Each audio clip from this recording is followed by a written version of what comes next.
नमस्कार दोस्तों। यूएस और ईरान के बीच में टेंशन अब बहुत ही ज्यादा बढ़ चुकी है और खतरनाक स्टेज पर आ चुकी है। देखिए, जो न्यूक्लियर प्रोग्राम है जिसके अंदर जो ईरान है वो एक न्यूक्लियर वेपन बनाना चाहता है, उसको लेके जो नेगोशिएशन चल रही है अमेरिका के साथ में, उस पर किसी भी तरह की प्रोग्रेस नहीं हुई है। इसी के साथ हम देख सकते हैं कि जो यूएस है वो पूरे ही मिडिल ईस्ट में अपनी जो मैसिव मिलिट्री है उसका बिल्डअप कर रहा है, यानी कि अलग अलग जगह अपने वेपन्स वगैरह उनको वहां पे लाके सेट कर रहा है और खुद को प्रिपेयर कर रहा है एक वॉर के लिए। इसलिए समझा जा रहा है कि जैसे ही ये टॉक खत्म होती है, हो सकता है कि मिलिट्री एक्शन शुरू हो जाए ईरान के ऊपर। क्योंकि देखिए, किसी भी तरह की न्यूक्लियर टॉक जो है उस पर कुछ नहीं हो रहा, कोई भी एग्रीमेंट नहीं हुआ यूरेनियम एनरिचमेंट को लेकर, मिसाइल प्रोग्राम को लेकर कुछ भी नहीं कहा गया अभी तक। जो ईरान के प्रॉक्सीज है उनको लेकर भी किसी भी तरह का स्टेटमेंट नहीं दे रहा ईरान, किसी भी तरह के प्रोमिसेस नहीं कर रहा, और इसी वजह से जो रिस्क है एक वॉर का ईरान के और यूएस के बीच में वो बढ़ता ही जा रहा है। अब देखिए, ट्रंप जो है इस टाइम पे डुअल ट्रैक स्ट्रेटेजी लेके चल रहे हैं, यानी कि डिप्लोमेसी भी बनाना, साथ में ईरान के ऊपर प्रेशर भी बनाना। जो ट्रंप की एडमिनिस्ट्रेशन है वो डुअल ट्रैक अप्रोच कर रही है, जैसे कि नेगोशिएट करना डिप्लोमेटिकली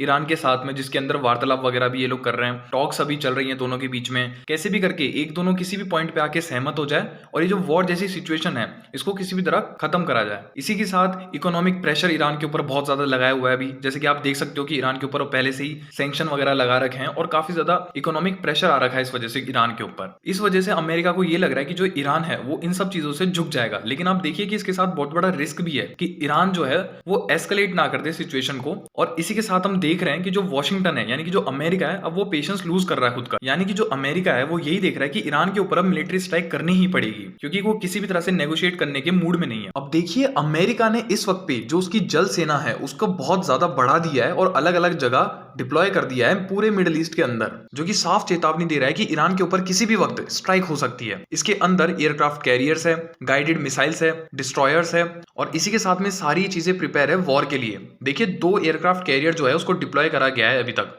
एक है यूएसएस अब्राहम लिंकन, एक है यूएसएस जेराल्ड फोर्ड, और ये बहुत ही ज्यादा खतरनाक एयरक्राफ्ट कैरियर्स हैं। इसी के साथ 120 से भी ज्यादा वॉरशिप्स हैं, गाइडेड मिसाइल्स है जो कि इस टाइम पे एक्टिव है। और देखिए, इन सारी ही चीजों की जो प्रिपरेशन है वो जनवरी से ही चल रही है। इसीलिए कहा जा रहा है कि अमेरिका पूरी घात लगाकर बैठा है इस टाइम पे ईरान के ऊपर, और जैसे ये जो टॉक्स है ये फेल होती है और अमेरिका इन सारी ही वेपन्स के साथ में ईरान के ऊपर हमला कर देगा और उसे बचने का मौका नहीं देगा। इसी के साथ अमेरिका की जो वायु सेना है उसको भी एक्टिवेट कर दिया गया है। यूएस ने एयर पावर को जिस तरह से डिप्लॉय करा है, ये साफ बता रही है कि किसी तरह की रैपिड स्ट्राइक ऑपरेशन के लिए ये सारी चीजें तैयार है, यानी कि तुरंत हमला करने के लिए सारे ही हथियार इस वक्त पे तैयार है। इसमें अगर देखा जाए तो एडवांस स्टेल्थ फाइटर जेट्स है, यानी कि जो 5वीं पीढ़ी के फाइटर जेट्स हैं उन सबको रखा गया है। उसी के साथ सपोर्ट देने के लिए एयरक्राफ्ट को पोजीशन करा गया है ताकि एयर सुपीरियोरिटी बनी रहे, और प्रिसीजन बॉम्बिंग मिशंस के लिए भी ये सारे ही वेपन उनके तैयार है। हंड्रेड्स ऑफ फाइटर जेट्स जो है उनको डिप्लॉय कर दिया गया है, जिसके अंदर F-35, F-22, F-16 aircraft, refueller tankers हो गए।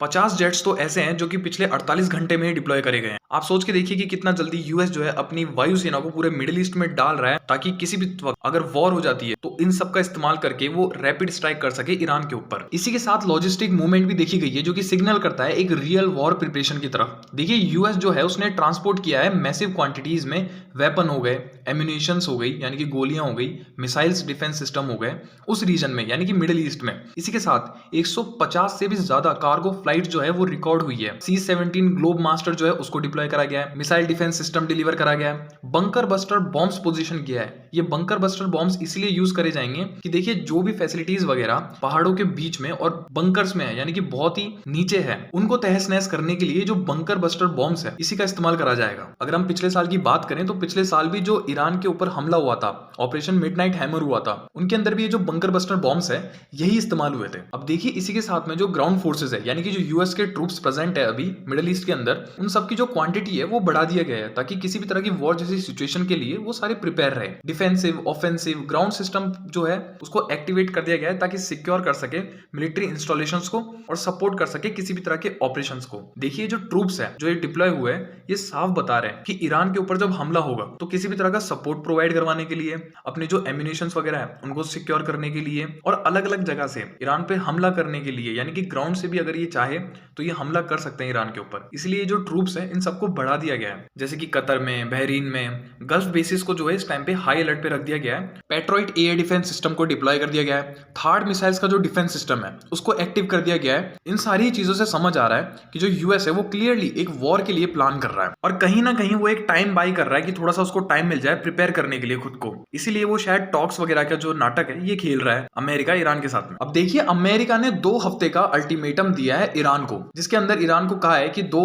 हफ्ते तक आप डिस्कस कर लो, जो भी आप चीजें हैं उसके साथ लेके आओ, और अगर उसके बाद भी जो ये न्यूक्लियर प्रोग्राम और जो शर्तें हैं अमेरिका की, जैसे कि बैलिस्टिक मिसाइल के ऊपर लिमिटेशंस लगाना, इन सारी चीजों पे अगर सहमति नहीं होती है इन दोनों कंट्रीज की तो वॉर हो सकती है। और इसी वजह से इन 2 हफ्ते का टाइम लेके अमेरिका ने एक वार्निंग भी दे दी वॉर की ईरान को। इसीलिए ट्रंप का ये 2 वीक डिसीजन विंडो कहलाता है। फाइनल न्यूक्लियर प्रपोजल जो है वो डिमांड करा गया है अब ईरान से। और देखिए जो यूएस है और ये इजराइल है, ये दोनों ज्वाइंटली स्ट्राइक करने वाले हैं ईरान के ऊपर। इसी की प्लानिंग भी चल रही है। जैसे अगर आप ये 2 हफ्ते का अल्टीमेटम देखेंगे तो पिछली बार ऑपरेशन मिडनाइट हैमर होने से पहले भी यही हुआ था, लेकिन उसके 3 दिन बाद ही डोनाल्ड ट्रंप ने हमला कर दिया ईरान के ऊपर, और आप सबको पता ही है क्या हुआ था। और इन्हीं सब चीजों की वजह से अनुमान लगाया जा रहा है कि इस बार भी कुछ ना कुछ होने ही वाला है। अब देखिए जैसे जैसे यूएस का प्रेशर बढ़ता जा रहा है ईरान के ऊपर, ईरान भी जो चाइना और रशिया है उनके साथ में टाइज को अब और भी ज्यादा स्ट्रॉन्ग कर रहा है। जैसे कि इन्होंने एक नेवल ड्रिल जो है वो करने की अनाउंस करी है स्ट्रेट ऑफ हॉर्मुज पे। इसी के साथ इकोनॉमिक पार्टनरशिप जो है उसको हाईलाइट करा जा रहा है और जियोपॉलिटिकली ये सिग्नल दिया जा रहा है कि जो चाइना है